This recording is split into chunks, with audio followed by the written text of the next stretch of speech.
भगवान श्री कृष्ण अर्जुन से कहते हैं, हे अर्जुन, जो अपने चित्त तथा प्राण मुझे अर्पित कर दिए हैं वे सदा सर्वदा एक दूसरे को मेरा तत्व बताते हुए एवं मेरा नाम, रूप, गुण, लीला आदियों का कीर्तन करते हुए परमानंद को प्राप्त करते हैं। परम लाभ को प्राप्त करते हुए परमानंद को प्राप्त करते हैं।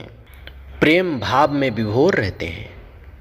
मच्चित्ता मद्गता प्राणा बोधयन्तः परस्परम कथयन्तश्च माम नित्यम तुष्यन्ति च रमन्ति च।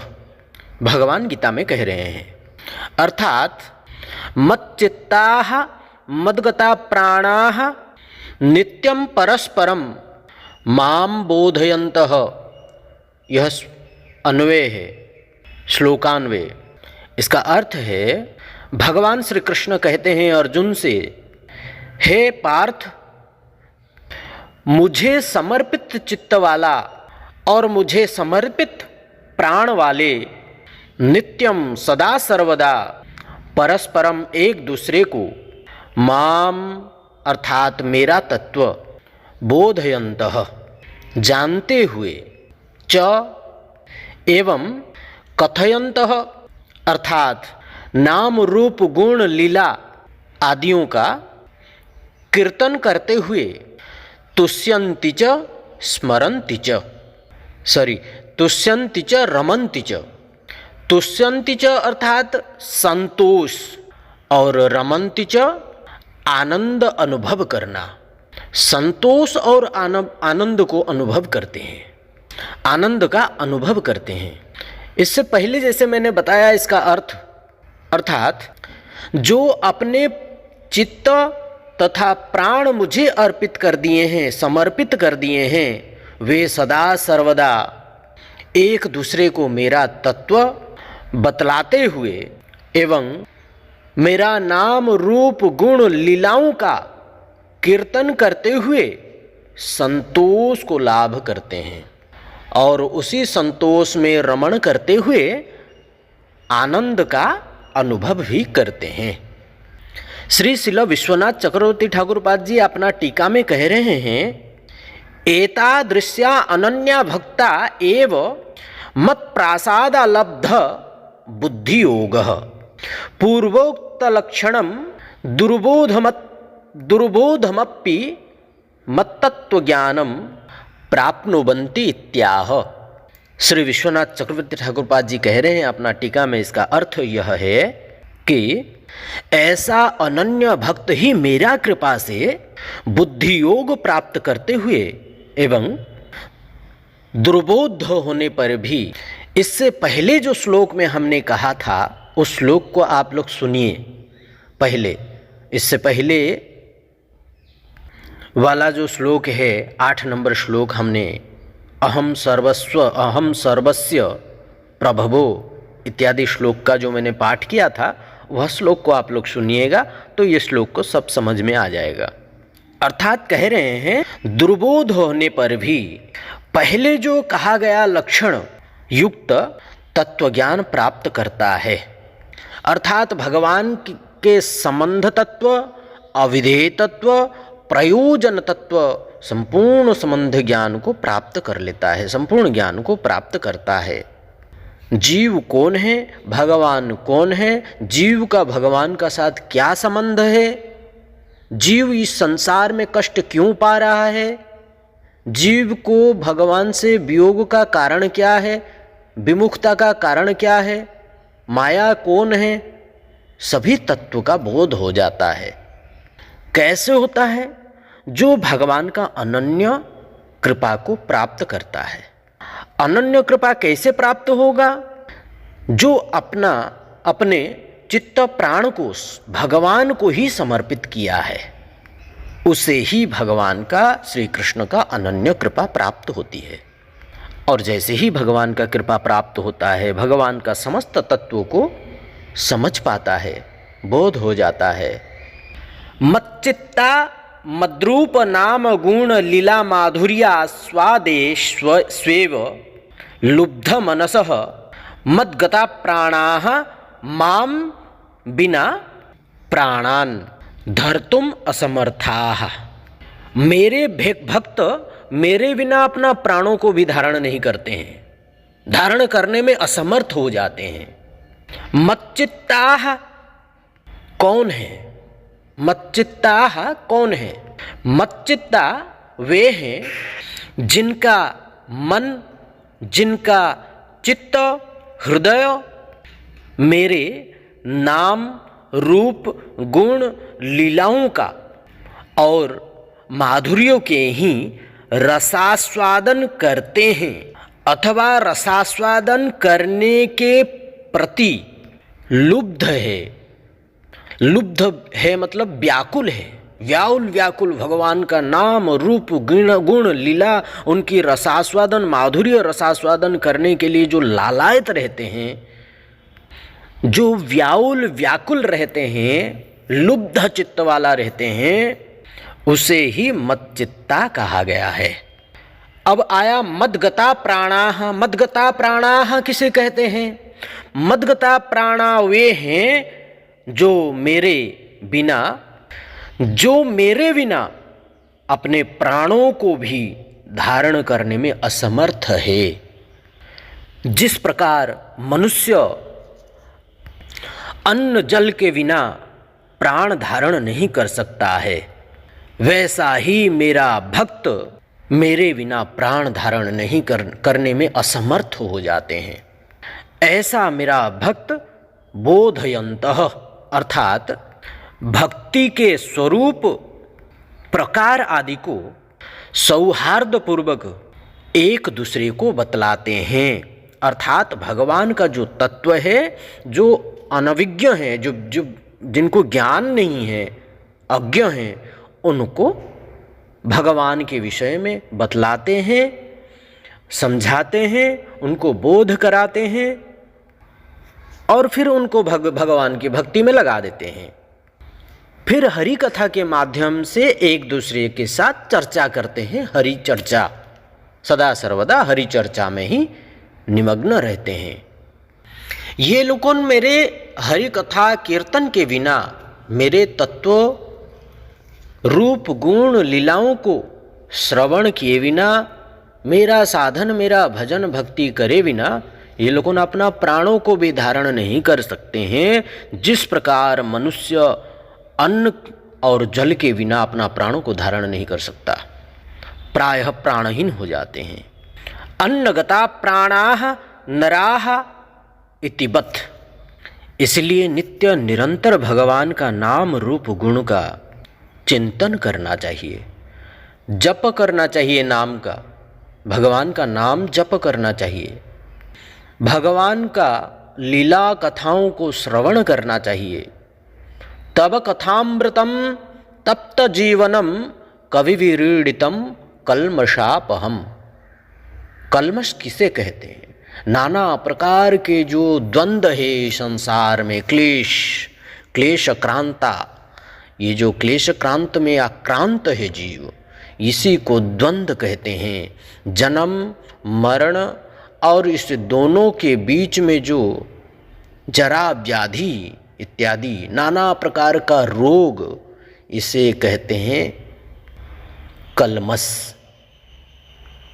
नाना प्रकार का क्लेश, इसे कहते हैं कल्मष। अपहाम, भगवान का कथा श्रवण करने से ये सब दूर हो जाते हैं। अपहम, दूर हो जाते हैं। श्रवण करने से क्या होती है? तो बोलते हैं श्रवण मंगलम। श्रवण करने से मंगल उदय होती है, मंगल का उदय होती है। इसलिए नित्य निरंतर भगवान का कथा श्रवण करना चाहिए, भगवान का नाम जप करना चाहिए, नाम कीर्तन करना चाहिए, रूप लीला गुण आदियों का कीर्तन करना चाहिए, साधु संग करना चाहिए। साधु संग का बिना भला विवेक हम लोग को कैसे उत्पन्न होगा? बिना साधु संग में विवेक हो ही नहीं सकता। और बुद्धि तो आज तक हम लोग को उद्धार नहीं कर पाया, तो आगे क्या उद्धार करेगा? ये बुद्धि तो और नरक की ओर ले जाएगा। तो इसलिए साधु गुरु वैष्णव की चरणाश्रय होकर साधु संग करने से, उनकी मुखानिसृत वाणी श्रवण करने से हमारा चेतो दर्पण मार्जनम, चित्तरूपी दर्पण मार्जन होगा। भव महादावाग्नि निर्वापणम, इस भव महासागर भवसागर का जो दावाग्नि है, इन दावाग्नि से हम लोग निर्वापण हो जाएंगे, अर्थात निवृत्त हो जाएंगे। भजन विनो निरो नर फीको, भजन का बिना नर क्या है? फीका है, उसका जीवन फीका है। इसलिए भगवान श्री कृष्ण अर्जुन से कह रहे हैं माम। माम अर्थात क्या है? अर्थात नाम रूप गुण लीला की महामधुर महाबारिधि मेरे रूप आदि का व्याख्या उच्च स्वर से कीर्तन करते हुए, क्या कह रहे हैं? देखो भगवान स्वयं कह रहे हैं मेरा नाम रूप गुण का उच्च स्वर से कीर्तन करते हुए मेरे भक्त आनंद प्राप्त करते हैं। इस प्रकार सभी प्रकार के, इस तरह सभी प्रकार के भक्तियों में से श्रवण, कीर्तन और स्मरण को ही अति श्रेष्ठ कहा गया है। 9 प्रकार का भक्ति है, नवदा भक्ति। तार मध्य सर्वश्रेष्ठ नाम संकीर्तन, जो नवदा भक्ति है, 9 प्रकार का भक्ति क्या क्या है? पहला है श्रवण, दूसरा कीर्तन, तीसरा स्मरण, चौथा बंदन, पाद सेवन, दास्य, पूजन, सख्य, आत्मनिवेदन। ये 9 प्रकार की भक्ति है। ये 9 प्रकार के भक्ति हम लोग क्यों करते हैं? गोविंद दास्य अभिलाष जोगे, गोविंद दास्य अभिलाष हेतु ही हम लोग कर रहे हैं। भगवान का सेवा, भगवान के निकट पहुंचना, यह है नवदा भक्ति। इन 9 भक्ति के मध्य में सर्वश्रेष्ठ किससे कहा गया है? बोलते हैं श्रवण, कीर्तन और स्मरण। इन तीनों को अति श्रेष्ठ कहा गया है।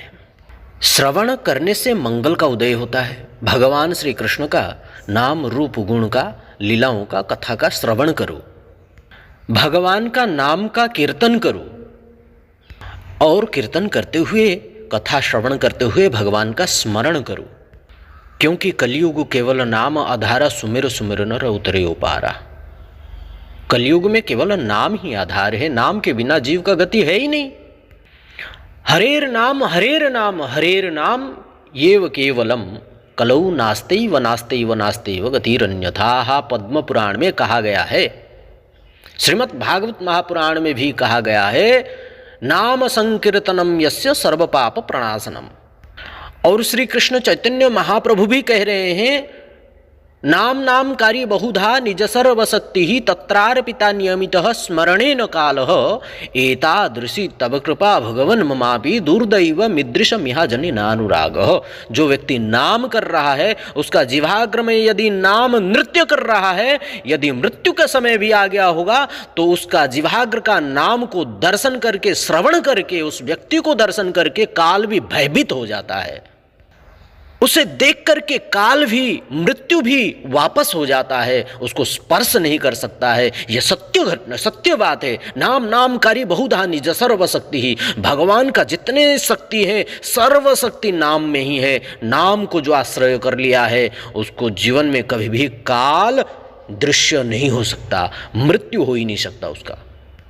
अंत में ये शरीर को छोड़कर वे नित्य सिद्ध स्वरूप को प्राप्त करके स्वस्वरूप भगवत प्राप्ति होता है। आराध्य भगवान ब्रजस्तनयम तदधाम वृंदावनम।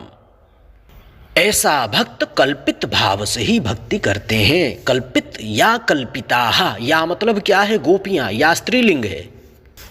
ब्रज की गोपियां जैसे भजन करते हैं, माने भगवान श्री कृष्ण के अतिरिक्त और किसी को जानते नहीं है, इसी को कहते अनन्य भक्ति। ऐसी विरह में कातर होकर के जो कृष्ण को प्राप्ति हेतु तासाम माविर्भू छौरी स्मयमान मुखाम्भुज पीताम्बरधर स्रग्भि साक्षात मनमथ मनमथ। साक्षात मनमथ मनमथ रूप से भगवान स्वयं प्रकट हो गए हैं उनका भक्ति को देख करके। रुरुदुहु सुस्वरम राजन, कृष्ण दर्शन लालसा। और किसी का दर्शन नहीं। किसका दर्शन? कृष्ण दर्शन लालसा। ऐसी लालसा रखो जो कृष्ण हमें दर्शन हो, राधा माधव का दर्शन हो। ऐसा लालसा रखो जो सत्य साधु संग हो। ऐसा लालसा रखो कि हमें भगवान श्री राधा माधव प्रिया प्रियतम की सेवा प्राप्त हो। इस संसार का तुच्छ वस्तुओं के प्रति हम लोग जो लालच लोभ रखे हुए हैं, ये हमारा नरक के द्वार है। इससे कोई लाभ नहीं होता। श्री शिल रूप गोस्वामी पाद जी भक्ति रसामृत सिंधु में कहा है कि जितने आवश्यक है उतना ही ग्रहण करो, अति वर्जितम, अति नहीं, अति को वर्जन कहा गया है, क्योंकि इससे भक्ति विनाश हो जाता है। श्री रूप गोस्वामी पाद जी कहते हैं उपदेशामृत में, अत्याहार प्रयासस्य प्रजल्प नियमाग्रह जनसंगस्य लोलंच षड्वीर भक्तिर विनश्यति। भक्ति विनाश हो जाता है। ज़्यादा खाना, ज़्यादा सोना, ज़्यादा बोलना, प्रपंच करना, असत्संग करना, इससे भक्ति विनाश हो जाता है। इससे सावधान। इसलिए श्री श्री भगवान श्री कृष्ण अर्जुन से कहते हैं यह 3 कीर्तन, श्रवण, कीर्तन, स्मरण।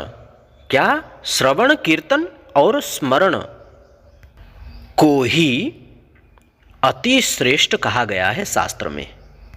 इन तीनों को शुद्ध साधु गुरु वैष्णव की चरणाश्रय होकर यदि श्रवण, कीर्तन और स्मरण करेंगे तो वे भक्ति द्वारा ही संतोष और आनंद प्राप्त करते हैं। क्योंकि शास्त्र में कहा गया है, शुद्ध भक्त चरण रेणु भजन अनुकूल, शुद्ध भक्त चरण रेणु भजन अनुकूल। हो भक्त सेवा परम सिद्धि प्रेमलती करमूल, शुद्ध भक्त चरण रेणु भजन अनुकूल, भक्त सेवा परम सिद्धि प्रेमलती करमूल। कृष्ण बसती बसती बोली परम आदरे बरी। जहाँ शुद्ध भक्त हैं, जहाँ शुद्ध भक्त की कथा कीर्तन हो रही है, वहाँ पर भगवान श्री कृष्ण बसती करते हैं, वास करते हैं। बताया गया है, यत्र यत्र रघुनाथ कीर्तनम तत्र तत्र कृतमस्तकांजलिम बाष्पबारी परिपूर्ण लोचनम मारुतिम नमतः राक्षसांतकम। जहाँ पर शुद्ध भक्त भगवान का लीला रूप गुण लीलाओं का नाम का कीर्तन करते हैं, भगवान बड़े भाव में विभोर हो करके वहाँ बैठ करके श्रवण करते हैं। वही विश्राम स्थान है भगवान का। मठ मंदिर आश्रम सब कुछ छोड़ करके भगवान वहीं चले जाते हैं जहां उनका भक्त मंडली का सत्संग होता है। इसलिए साधु संग के माध्यम से ही हम सब कुछ प्राप्त कर सकते हैं। साधु संग विहीन हम कुछ भी प्राप्त नहीं कर सकते हैं। यही रहस्य है, वास्तविक रहस्य यही है। अथवा साधन दशा में भी भाग्यवश भजन के निर्विघ्न संपन्न होने से भी संतुष्ट होते हैं। किसी प्रकार का कोई विघ्न साधक जब साधन करता है, 3 चीज को समझिए। एक साधक है, साधक, दूसरा साधन, तीसरा साध्य। साधक कौन है? जो हम लोग मनुष्य जो साधन करता है, साधन करता है वो साधक है। साधक मनुष्य है। और भगवान का जो भजन भक्ति करते हैं, साधन करते हैं, वो साधन है। और साधक साधन के द्वारा साध्य अर्थात भगवान को प्राप्त, अर्थात भगवान का प्रेम को प्राप्त करना। साधक यदि साधन कर रहा है तो कोई उद्देश्य से तो कर रहा है ना, तो उस उद्देश्य को प्राप्त करना ही वो उद्देश्य ही उसका साध्य है। अर्थात भगवान का प्रेम। साधक जिस समय साधन करता है, भाग्यवश यदि उसका साधन पूर्ण रूप से निर्विघ्न पूर्वक संपन्न होता है, तब उसको बहुत आनंद होता है, बहुत संतुष्ट मिलता है, वो संतुष्ट हो जाता है, संतोष प्राप्त करता है। उस अवस्था में वे भविष्य में होने वाले अपने साध्य दशा का स्मरण कर मन ही मन अपने प्रभु इष्ट, अपने प्रभु के साथ रमण करते हैं। श्री भगवान के उपरोक्त कथन से रागानुगा भक्ति ही प्रकाशित हुई है। ये जितने भी कथा हम लोग अभी श्रवण कर रहे हैं, ये सब रागानुगा भक्ति, राग मार्ग में भक्ति, जल्दी से जल्दी भगवत प्राप्ति, भगवान का दर्शन, भगवान का प्रेम प्राप्ति होती है। इससे श्री रूप गोस्वामी पाद जी ही इसका आचार्य है, रागानुगा भक्ति का आचार्य। कल हम लोग 10 नंबर श्लोक को श्रवण करेंगे।